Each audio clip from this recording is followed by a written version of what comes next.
We are in Antalya.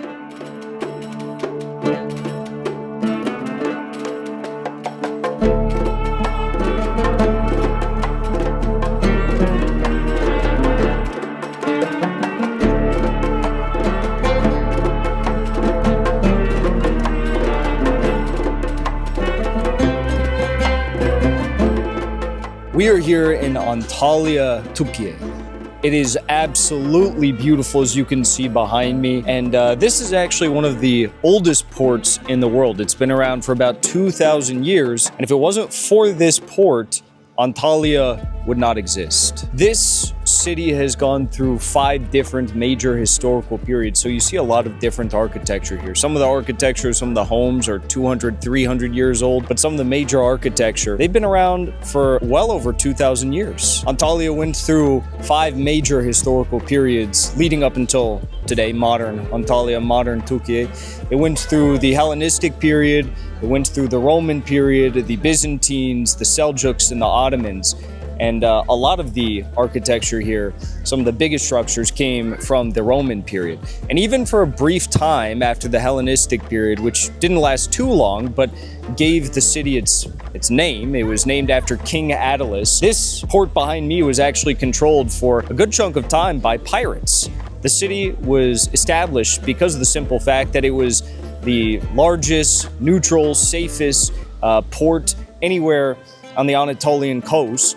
And it became not so safe after a few hundred years. The pirates took it over for a brief period of time before the Romans. But we're going to be walking through some of these narrow streets. You'll see amazing architecture. And you'll also notice that it looks like a very defensive city. It was, of course.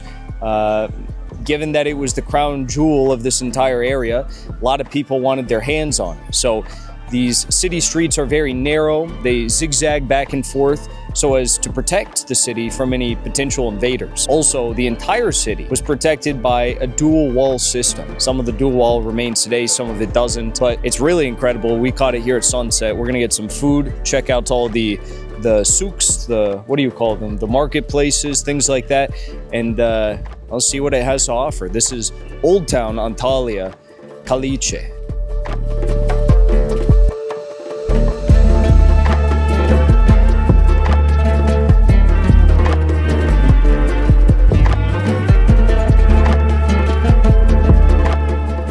Despite the fact that this is probably one of the best sunsets that you'll ever get, and I know good sunsets, I grew up in Orange County, California, this also is probably the best sunset spot in all of Turkey, I'd have to say. Maybe those in Istanbul are going to get upset with me that I had to say that, but the Roman emperors, the Ottoman generals, the Seljuk chieftains, whatever they called them, they all used this port for major enterprise, and this was why this very city, this very port, was so important to each of the various empires that controlled it throughout the ages. Has seen ships come and go for millennia, for 2 millennia.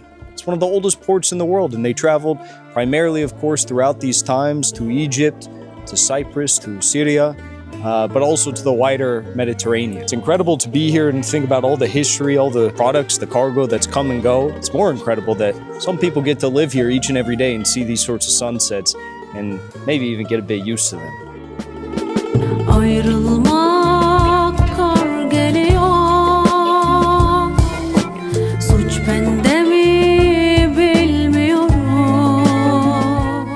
I've been here before 4 years ago, and I still think that this is really one of the most beautiful places I've ever been, because it's absolutely beautiful sunset, absolutely beautiful infrastructure, and it's so interesting to walk around these small cities because every street has something new, interesting, mysterious, so I love it. It's so beautiful. I was wondering when we were driving here if they had the call to prayer, because we are in like a very touristy area, and I hadn't heard it yet, but now we're in the old city. I hear it loud and clear. Beautiful as always. Seviyorum Leyla gibi. Seni seviyorum Mecnun gibi. Seni seviyorum Leyla gibi. Seni seviyorum Mecnun gibi. So it's getting a bit darker out, but behind me you can see some of the newer buildings, as they would describe them here in Antalya, in the old city. And these are 200 to 300 years old, so about as old as America. They've obviously been refurbished and whatnot, but you see the red clay rooftops on them. You can see down that street, there's a lot of them right there. And those are like the newer buildings here. As old as America, right? It's amazing. Okay, we're at this little restaurant tucked away in the old city of Antalya. And it's really hidden, but judging from the vibe, I recommend it. We'll see how the food is. I'll show you how the food is, but it's called Sereser. Sereser. It's very hidden. You go down these like secretive little roads to get here, alleyways and stuff, but it looks pretty good.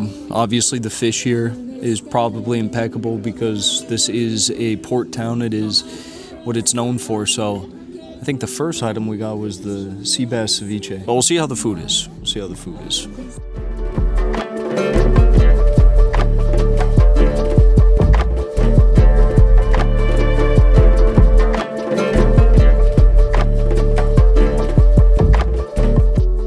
This is the last stop on our journey in Antalya. We are at Hadrian's Gate, most people's first stop when they come here, and I encourage you to enter through these gates because they were built by the Romans in about 150 BC. They were dedicated to the Hadrian family, the ruling family of the Roman Empire at the time. Originally, the gate had two different levels to it, 2 stories to it. The second story had giant statues of the Hadrian family dedicated to them. It was used as a ceremonial entrance into the city. In fact, if you look at the ground down here, I'll show you, I'll go down here in a second, you can see these like giant crevices in the stone which were actually etched by the carriages that were entering into the city in these ceremonial events. So living monument to the history of the different eras, the different empires that controlled over this very city, this very port, and it goes to show truly how old and spectacular the history here is. And I'm joined by my good friend Hazaldin, who knows a lot more about history and just about everything than I do. So he's going to say a few words about this city and what we've witnessed here today.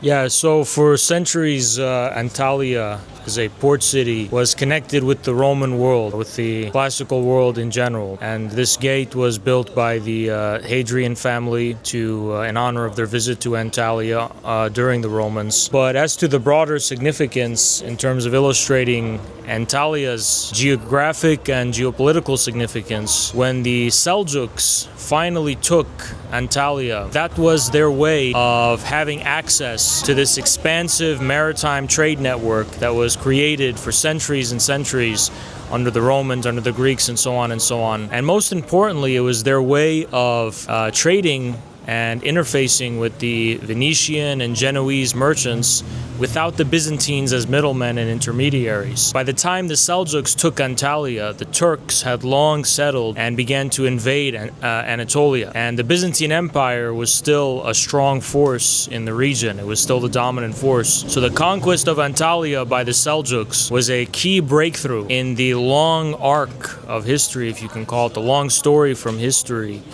of the eventual conquest of the Byzantine Empire by the Turks, who would then be the Ottomans. When you walk through these gates, it feels like you're walking through history itself. And that's what, in general, Antalya feels like. And this city, Kaleiçi, it literally translates to city in the fortress. That's what this is, that's what it has been, and that's what it will be. So, Antalya, I highly recommend you all come here, visit. Check out the restaurant that we went to. It's one of the most beautiful places I've ever been, so well worth the visit. Lots more to see, more coming soon.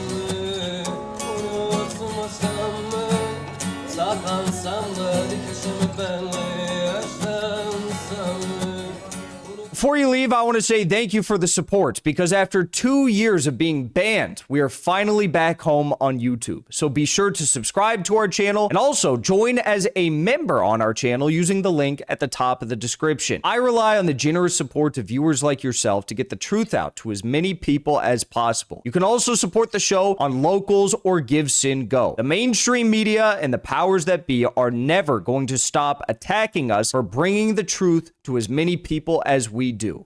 Thank you so much for your support.